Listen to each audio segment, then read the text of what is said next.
देखो बच्चे, ये एक नया पैटर्न देखने को मिला है कोडिंग डिकोडिंग में, और इसके रिगार्डिंग एक और स्पेशल वीडियो मैंने बनाई थी, और आज फिर से एक स्पेशल वीडियो मैं आपको बता रहा हूं कि भाई ये अलग से डिफरेंट पैटर्न देखने को मिल रहा है आजकल, GHOST। इसके साथ एक और खास सवाल बताऊंगा। उसके बाद क्या दे रखा बच्चे, उसके बाद दे रखा है ONGCB। अब देखो ये कैसे मिल रहा है, क्या जी से ओ पैटर्न मिल रहा है प्लस या माइनस करके? नहीं मिल रहा। एच से एन नहीं मिल रहा भाई, जी से ओ कुछ और प्लस हो रहा है, एच से एन कुछ और प्लस हो रहा है, ओ से जी तो माइनस हो रहा है। तो बच्चे जब ऐसा केस बने तो आप एक बार जी का अपोजिट देखो। अपोजिट जो लेटर होते हैं वो अपोजिट लेटर 27 में से माइनस करके आते हैं, या फिर आज मैं आपको अपोजिट लेटर याद करा दूंगा, ठीक है। 27 में से माइनस करके आते हैं। जी का अपोजिट टी है और टी में से -5 गया। सेम एच का अपोजिट एस है और एस में से -5 चला गया। सेम ओ का अपोजिट एल है और एल में से -5 चला गया। सेम एस का अपोजिट एच है और एच में से -5 चला गया। सेम टी का अपोजिट जी है और जी में से -5 चला गया, यानी कि अपोजिट लिया -5 किया। अब खास ध्यान क्या रखना है, अपोजिट करने के बाद -1 कर देता है, -2 कर देता है, -3 कर देता है, -5 तक याद रखेंगे, या +5 भी रख सकते हैं। -5 भी बन सकता है, +5 भी बन सकता है। और जितने भी स्पेशल वीडियोज हैं, स्पेशल क्वेश्चंस हैं, उनको मैं अलग से रखूंगा कि ये क्वेश्चन ध्यान रखना डिफरेंट। अब एक नया पैटर्न और देखने को मिलता है कि अपोजिट करने के बाद उसी की वैल्यू माइनस कर दी जाए। ये बिल्कुल अलग पैटर्न का सवाल है, ठीक है। तो अब यही पैटर्न हमने लगा दिया रूल्स में, यानी कि आर का अपोजिट किया आई, यू का अपोजिट किया एफ, एल का अपोजिट किया ओ, ई का अपोजिट किया वी, एस का अपोजिट किया एच, और इसमें से -5 किया और -5 किया तो डी बना। इसमें से -5 किया तो ए बना। इसमें से -5 किया तो जे बना, DAJ। फिर इसमें से -5 किया और -5 करने के बाद फिर से क्यू बना, और इसमें से -5 किया तो सी बना। अब एक बात ध्यान से देखें कि कितना खतरनाक ऑप्शन बनाया है। DAJQ सेम है, ताकि बच्चा पूरा सोल्व करे, वरना ऑप्शन से निकल जाता था। लेकिन जानबूझ के ऐसा करने लगा कि DAJQC DAJQD, तो लास्ट पे जरूर नजर रखना। तो DAJQC is the right answer. Opposite किया, उसके बाद -5 कर दिया, ठीक है। देखो ये एक फिर से एक स्पेशल सवाल है। इस सीरीज को सबसे ज्यादा बच्चों के द्वारा इग्नोर किया जाता है, जिसकी वजह से बच्चों से क्वेश्चन सोल्व नहीं होता, क्योंकि ये सीरीज कम आई है इसलिए दिमाग में भी कम आती है। लेकिन अब भर भर के आ रही है, इसलिए दिमाग में भर भर के रहनी चाहिए। इस सीरीज के साथ है क्या, ये बड़ा स्पेशल क्वेश्चन है, और ऐसे क्वेश्चन मैं अलग से वीडियोज आपको बताता रहूंगा। कहां पर बताऊंगा अब मैं आपको थोड़ी देर में बता रहा हूं, ठीक है। देखो बच्चे 0, 35, 178। अब देखो 0 से शुरुआत हुआ और 1168 तक गया, यानी कि जंप बहुत ज्यादा जा रहा है। सीरीज को पहचानेंगे कैसे? जंप बहुत ज्यादा जा रहा है, यानी कि मल्टीप्लाई स्क्वायर क्यूब तो मिलेगा ही मिलेगा, या तो मल्टीप्लाई मिलेगा या स्क्वायर मिलेगा या क्यूब मिलेगा। लेकिन शुरुआत में ज्यादा जंप नहीं दिख रहा, और शुरुआत में वैसे भी 0 से मल्टीप्लाई करेंगे तो सब कुछ 0 हो जाएगा, इसलिए डिफरेंस भी मिलेगा। यानी कि बड़ा स्पेशल सवाल है कि पहले हम डिफरेंस के बारे में सोचेंगे कि 35 फिर 178, 501 और 1168। ध्यान से देखिएगा बच्चे, सबसे पहले 35 का डिफरेंस है, 35 का डिफरेंस है। उसके बाद 143 का डिफरेंस है। इसको माइनस करोगे, 178 में से 35 गए, 143। फिर उसके बाद 323 का डिफरेंस है, ठीक है। इसमें से ये माइनस करोगे, 501 में से 178 गए, 323।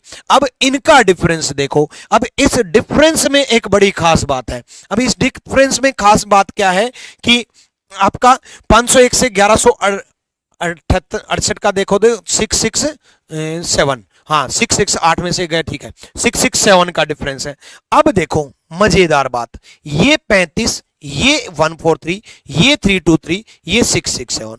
35 का अगर हम देखें तो 5 इंटू 7 है, और 143 का अगर हम देखें तो 11 इंटू 13 है। ये 5 इंटू 7 है, ये 11 इंटू 13 है, ये 17 इंटू 19 है। कुछ दिखाई दे रहा है? ये 5 इंटू 7 है, ये 11 इंटू 13 है, ये 17 इंटू 19 है। देखो नेक्स्ट प्राइम नंबर 5, फिर 7, फिर 11, फिर 13, फिर 17, फिर 19, फिर 23 इंटू 29 मिलेगा, और फिर 31 इंटू 37 मिलेगा। यानी कि नेक्स्ट अगर हम 1168 से आगे चलूं तो नेक्स्ट जो डिफरेंस आएगा वो किसका मल्टीप्लाई आएगा? 31 और 37 का मल्टीप्लाई आएगा। भाई मल्टीप्लाई नेक्स्ट प्राइम नंबर बन रहा है ना 31 और 37 का, यानी कि 1147 का डिफरेंस रहेगा इनका मल्टीप्लाई। 1147 1147 आप जब ऐड करोगे तो 8 7 15, 6 4 10 1 11, यानी कि लास्ट में 15, यानी कि 23 15। देखो बच्चे, जब भी आपको स्क्वायर के नजदीक दिखाई दे तो स्क्वायर के बारे में, और जब भी आपको क्यूब के नजदीक दिखाई दे तो क्यूब के बारे में। तो स्क्वायर के बारे में अगर आप देखोगे तो सिंपल सा फंडा है, ये 15 का स्क्वायर दिखाई दे रहा है, ठीक है, 15 का स्क्वायर दिखाई दे रहा है, ये 13 का स्क्वायर दिखाई दे रहा है, ठीक है, ये 17 का स्क्वायर आपको दिखाई दे रहा है, और 361 आपको 19 का स्क्वायर दिखाई दे रहा है। उसके बाद देखो बच्चे, स्क्वायर तो सबको दिख गए, लेकिन 15 का क्यूब क्या बन रहा है? 15 का क्यूब क्या होता है? 15 का क्यूब होता है बच्चे 3375। उसी तरीके से आपको 13 का क्यूब क्या होता है?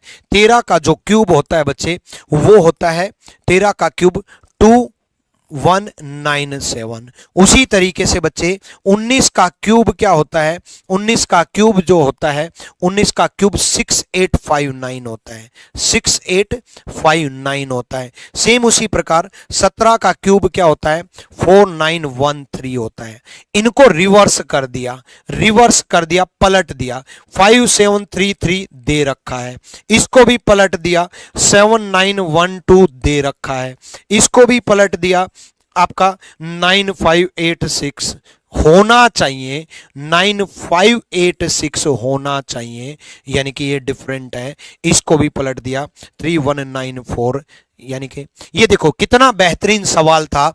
अगर पहले डिजिट को देखोगे तो स्क्वायर दिखाई दे रहा है, सबको पता है कि 15 का स्क्वायर, 19 का स्क्वायर, 13 का स्क्वायर, 17 का स्क्वायर, लेकिन क्यूब भी आपको याद होना चाहिए। क्यूब में अगर आप देखोगे तो ये 15 का क्यूब दे रखा है, लेकिन 15 का क्यूब दे करके पलट दिया, 3375 को 5733 कर दिया। सेम 13 का क्यूब दे करके पलट दिया, 2197 करके 7912 कर दिया। सेम 17 का क्यूब दे करके पलट दिया, 17 का क्यूब 4913 होता है, उसको पलट दिया 3194। लेकिन सी डिफरेंट है, 19 का क्यूब दे करके पलटा नहीं है, पलट करके नहीं रखा है, यानी कि सी इज द राइट आंसर। ये एक स्पेशल सवाल है, बड़ा अच्छा पैटर्न है, बहुत बेहतरीन। बट याद रखना, जब भी क्यूब दिखाई दे तो क्यूब के बारे में जरूर सोचना है, और जब भी आपका स्क्वायर दिखाई दे तो स्क्वायर के बारे में जरूर सोचना है। लेकिन इसमें भी कुछ बड़ा जबरदस्त गेम किया गया है। देखो 729 सबको पता है कि 9 का क्यूब है, सेम उसके तरह 512 सबको पता है कि 8 का क्यूब है। अब देखो बच्चे, इस 9 से 90 कैसे आए और इस 8 से 72 कैसे आए? इस 9 से 90 आएगा, 9 इंटू नेक्स्ट नंबर 10 से मल्टीप्लाई कर दिया, तो इस 8 से 72 कैसे आएगा? 8 इंटू नेक्स्ट नंबर 9 से मल्टीप्लाई कर दिया, यानी कि 8 इंटू नेक्स्ट नंबर 9 से मल्टीप्लाई कर दिया, 9 इंटू नेक्स्ट नंबर 10 से मल्टीप्लाई कर दिया। तो सेम यहां पर 56 किसका मल्टीप्लाई बन रहा है? ये 56 किसका मल्टीप्लाई बन रहा है? 56 7 इंटू 8 का मल्टीप्लाई बन रहा है। देखो पहली डिजिट का क्यूब था आंसर, तो पहली डिजिट 7 का क्यूब आपका आंसर होगा, तो 7 का क्यूब आपका आंसर रहेगा पहली डिजिट का, ठीक। तो 7 का क्यूब क्या होगा? 343। बड़ा अच्छा सवाल है, ऐसे सवालों को अलग से रखा करो कि क्यूब है लेकिन नेक्स्ट नंबर से मल्टीप्लाई, क्यूब तो है नेक्स्ट नंबर से मल्टीप्लाई। सेम क्वेश्चन आपका स्क्वायर का भी बन सकता है कि क्यूब है लेकिन नेक्स्ट नंबर से मल्टीप्लाई।